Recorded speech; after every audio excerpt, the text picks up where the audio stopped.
Have you ever found yourself in a situation where you felt completely powerless, trapped in something you never saw coming? I never imagined I'd be in that position, especially not with my own husband. It started like any other night. A few friends over, drinks in hand, laughter in the air. But as the night went on, something began to shift, and I realized that everything I thought I knew about my life, my marriage, was about to change. What happened next is something I still can't fully comprehend, and I'm not sure I'll ever be able to. Stay with me, because what I'm about to share will make you question everything. Make sure to subscribe, and let me know what you think in the comments. You won't want to miss what happens next. It all started when I met him. I was still in college, just beginning to figure out who I was, when I crossed paths with him, my husband. He was a friend of a friend, and from the moment we spoke, I felt something I couldn't explain. He was confident, easy to talk to, and made me feel like I was the only person in the room. I was drawn to him in a way I hadn't experienced before. We quickly became inseparable. We started dating, and it didn't take long for me to realize that I had found someone special. He was everything I had ever wanted in a partner, loving, supportive, and ambitious. We built our life together, step by step. He was an architect, passionate about his work, always designing and creating. I admired his drive and the way he could bring his visions to life. As for me, I'm a marketing consultant. I spend my days helping brands find their voice and connect with people. Our careers were demanding, but we made it work. We made time for each other, and I thought we had everything figured out. Years went by, and we got married. Our relationship felt solid, unshakable even. We laughed together, supported each other, and shared everything. I trusted him completely, and I thought he trusted me the same way. We had our ups and downs like any couple, but nothing that ever made me doubt our bond. We had a routine, a rhythm that felt right. We didn't have a huge circle of friends, but the ones we did have were close. We spent time with Tom and Sarah, who were like family, and a few others we'd met over the years, Mike, Jason, and Alex. Our weekends were filled with casual dinners, trips, and gatherings at our place. It was always a laid-back vibe, and I loved having them around. They were our core group, and I felt comfortable with all of them. But that night, things started to feel different. The evening began like any other, friends over, drinks, laughter filling the air. But as the night wore on, I noticed something strange in the way my husband was looking at me. It wasn't obvious at first, just a look that lingered too long, a smile that didn't quite seem right. I couldn't shake the feeling that something was off. I told myself I was just being paranoid, but deep down, I knew something was about to change. I just didn't know how much. As the evening went on, the drinks kept coming, and I felt the familiar warmth of alcohol slowly working its magic. I wasn't drunk, but I was tipsy enough to feel loose, carefree. I thought it was just the atmosphere, the music, the laughter, the easy camaraderie of friends. But something felt off. It wasn't the noise or the chatter, it was something in the air. It was the way my husband's friends were looking at me. At first, I tried to brush it off. Maybe it was just me being paranoid, but the feeling grew stronger with every passing minute. Tom, Mike, Jason, and Alex, they were all familiar faces. Friends of my husband's, but people I had come to think of as my friends too. We had spent so many nights together, shared countless meals, and laughed about silly things. But tonight, they were acting different. There was a shift in their energy, something subtle, but unmistakable. Their glances lingered a little too long. Their jokes, once light-hearted, now carried a weight I couldn't ignore. Every time I caught one of them looking at me, I felt a jolt of unease. But I told myself it was nothing. After all, we were just friends, right? My husband, though, was acting strange too. He was quieter than usual, sitting back and watching the group with a smile that didn't quite reach his eyes. He wasn't the man I knew, he was distant, almost like he was enjoying the show. I thought it was odd, but I brushed it off. Maybe he was just tired, or maybe he was just happy to be surrounded by friends. But there was something in the way he watched me, something I couldn't quite place. His gaze never left me, and every time our eyes met, I saw that same smile, a smile that felt more like a warning than a reassurance. As the night went on, I found myself getting more and more uncomfortable. The drinks kept flowing, and I felt my body loosen, but the tension in the room was thick. I could feel it now, everyone was paying attention to me, and not in the way they usually did. It was like I was the center of a game I didn't understand. I tried to laugh it off, but my heart was racing. Why did it feel like I was being set up? Why did I feel so exposed, like I was being examined, dissected in a way that wasn't right? And then, just like that, it hit me. The realization came crashing down on me, and I froze. This wasn't just a casual night with friends. This wasn't just a dinner party or a few drinks. My husband had planned this. He had arranged for his friends to be here tonight, and he had arranged for them to cross a line with me. I couldn't believe it. I wanted to scream, to demand answers, but I couldn't. I was too far gone, too tipsy to think clearly. The truth was, I was already in the middle of something I couldn't stop. As the night wore on, the laughter and chatter grew louder, but I felt like I was drowning in the noise. The alcohol had loosened me up, but something was wrong. I could feel their eyes on me, watching me, sizing me up. It was no longer a friendly gathering. The playful glances, the way they moved closer, it wasn't innocent anymore. It felt like they were circling, and I was the prey. My body felt heavy, and my mind was spinning, but I couldn't shake the feeling that something was about to happen. My husband, who had always been the one to protect me, just stood there, watching. His smile was different, almost too calm, too knowing. I felt a cold chill run down my spine as the realization hit me. This wasn't just a party. This wasn't a mistake. This was planned. And I had walked right into it. Tom was the first to step forward. He was always the bold one, the one who would joke around a little too much. But this time, his hand on my arm wasn't playful. It was firm, possessive.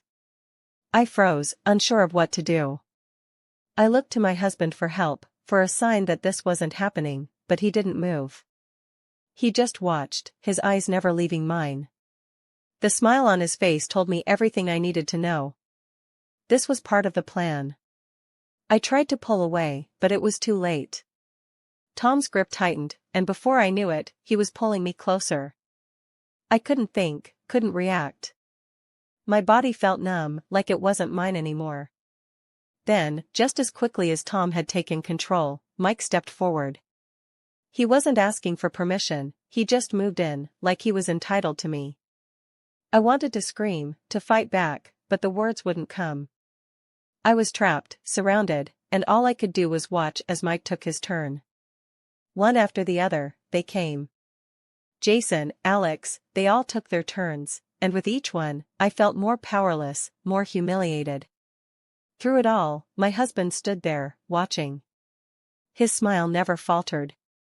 It was like he was enjoying this twisted game. How could he do this to me? How could he just let them? But worse than that, how could I have been so blind? The man I had trusted, the man I had loved, had orchestrated this.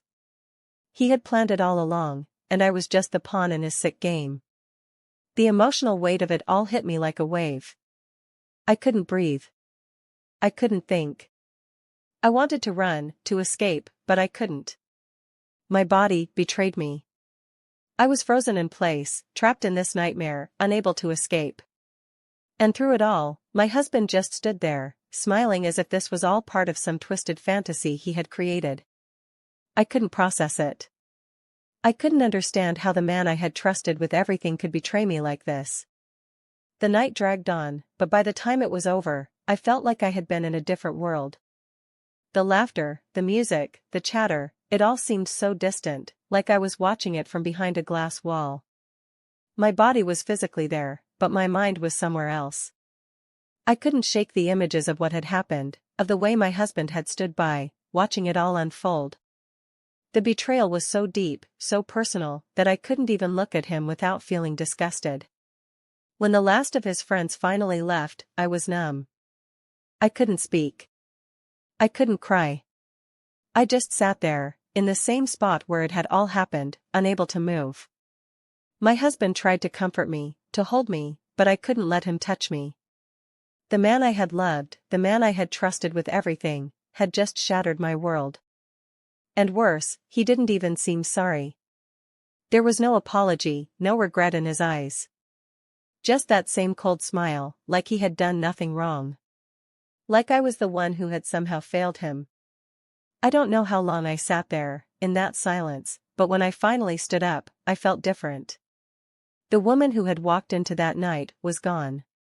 The trust one had in him, in our marriage, was gone.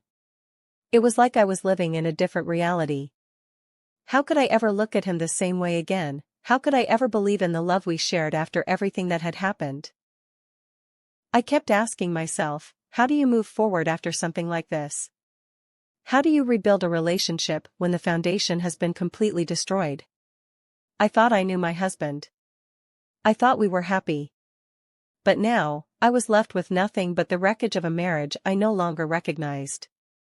The person I thought I knew was gone. And I didn't know if I could ever forgive him for what he did. As I sat there, the weight of the decision hit me.